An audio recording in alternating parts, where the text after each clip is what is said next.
तर याचा अर्थ काय आहे की तुम्ही जी काही गुंतवणूक कराल, कोणत्याही साधनांमध्ये कराल, त्याचा पूर्णतः अभ्यास करा.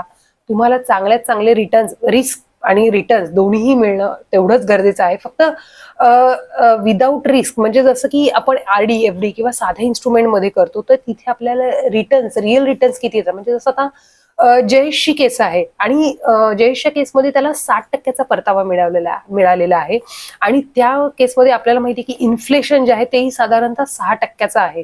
तर या केसमध्ये मी म्हणेल की जयेशला जो रिअल रिटर्न जे मिळाले ते फक्त 1% मिळाले, कारण 7/6 केले तर फक्त 1%. कारण बघा ना की ही 38 लाख रुपयाची रक्कम त्यावेळी, जसं आपण म्हणतो ना की पैशाची किंमत कमी होतीये, तर अर्थात कारण हे इन्फ्लेशनमुळे त्यावेळी त्याच्या 55 वर्षेपर्यंत ह्या किमतीच्या, या वस्तूंच्या किमती पण वाढलेल्या असतात, बरोबर.